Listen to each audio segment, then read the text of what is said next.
हर साल की तरह इस साल भी इस शुभ दिन को मनाने के लिए सामने आ रही चुनौतियों की बात भी आपको बता दें।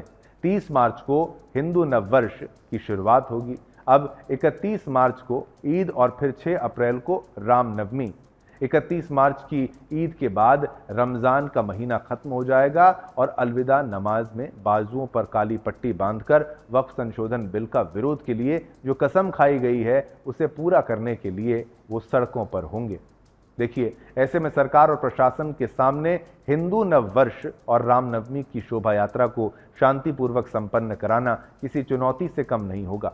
देखिए, कश्मीर से लेकर कन्याकुमारी और गुजरात से लेकर असम तक हिंदू त्योहारों को मनाने में बाधा पहुंचाने की कोशिश हर वर्ष होती रही है। जहां मुस्लिमों की आबादी ज़्यादा है वहां तो इस तरह के मामले सामने आते ही हैं। जहां इनकी आबादी कम भी है वहां भी ये विरोध करने से चूकते नहीं हैं। मानो विरोध करना इनकी मजहब का हिस्सा हो। दिल्ली के जहांगीरपुरी, जाफराबाद, मुस्तफाबाद, शिव विहार जैसे इलाकों में तकरीबन हर वर्ष रामनवमी की शोभा यात्रा पर पत्थरबाजी या किसी भी तरह से बाधा पहुंचाने की घटना सामने आती रही है। गुजरात के वडोदरा में भी पिछले वर्ष शोभा यात्रा पर पत्थरबाजी की घटना सामने आई। उत्तर प्रदेश, मध्य प्रदेश, झारखंड में अनेक स्थानों से भी इसी तरह की खबरें आईं।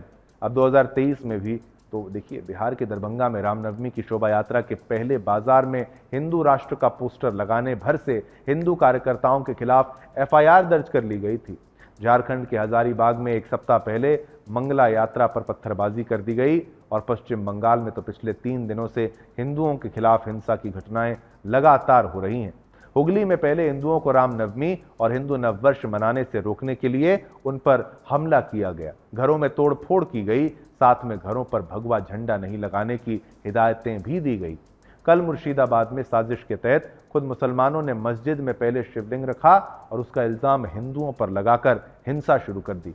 मुर्शिदाबाद, जिसे आप इस्लामिक स्टेट और मुर्शिदाबाद कह सकते हैं, यहाँ पिछले 40 वर्षों में हिंदुओं की आबादी 30% से घटते घटते 4 से 5% तक रह गई है। सोचिए कितनी गिरी है। हिंदुओं के खिलाफ हिंसा फैलाकर मुस्लिम पूरे मुर्शिदाबाद से ही हिंदुओं की पूरी बस्ती को, उनकी पूरी आबादी को ही मिटाने की साजिश रच रहे हैं। रामनवमी की शोभा यात्रा निकालना पश्चिम बंगाल और झारखंड में तो चुनौती है ही, दिल्ली, मध्य प्रदेश और बिहार में भी इसे मानने के लिए पुलिस की सुरक्षा लेनी पड़ती है। इस पर हमारी एक स्पेशल रिपोर्ट भी देख लीजिए, मामले की गंभीरता को भी समझिए।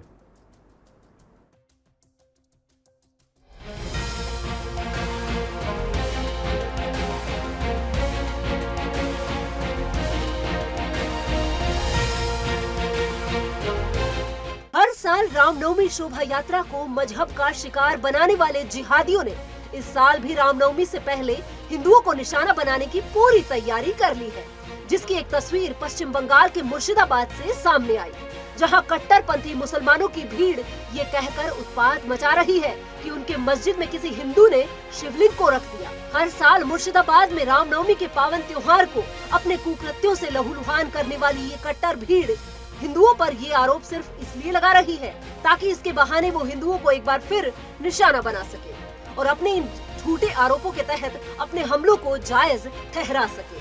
पहले कोई भी अफवाह फैलाना और उसी अफवाह के तहत हिंदुओं को निशाना बनाना जिहादियों की मॉडस ऑपरेंडी को दर्शाता है। नागपुर, जहां हिंसा से पहले कुरान की आयत वाली चादर जलाने की अफवाह फैलाई गई थी। उत्तर पूर्वी दिल्ली, दंगे, जहां सीएए विरोधी दंगाइयों ने सीएए से जुड़े उन अफवाहों के बाद हिंसा फैलाई थी, जिनमें मुसलमानों को पाकिस्तान भेजने की बात कही गई थी। बांग्लादेश में मंदिर में कुरान के अपमान के अफवाह पर दंगाइयों ने मंदिरों में तोड़फोड़ किया था। बांग्लादेश में ही एक बार दुर्गा पूजा के दौरान इस्कॉन मंदिर में कुरान रखकर दंगे भड़काए गए थे। बांग्लादेश में अक्सर कुरान को मंदिर में रखवाकर या कुरान से जुड़ी कोई भी झूठी अफवाह फैलाकर हिंदुओं को निशाना बनाया जाता रहा है। बांग्लादेश के इसी जिहादी पैटर्न को पश्चिम बंगाल के मुर्शिदाबाद में भी फॉलो किया जा रहा है, जहां रामनवमी से पहले मस्जिद में रखे शिवलिंग के लिए हिंदुओं को जिम्मेदार ठहराकर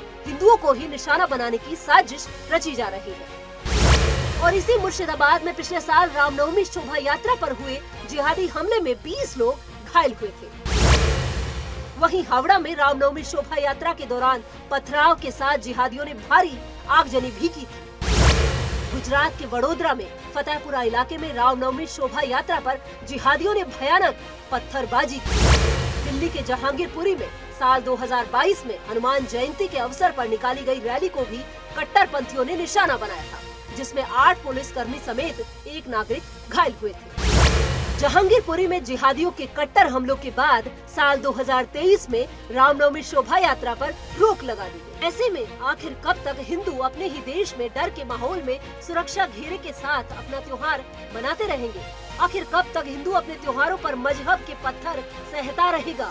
अगर बात पश्चिम बंगाल की करें तो मुर्शिदाबाद, मालदा और बीरभूम जैसे सीमावर्ती जिलों में हिंदू विरोधी घटनाएं अपने चरम पर है, जहां अक्सर हिंदू त्योहारों पर हिंदुओं को ही निशाना बनाया जाता रहा है।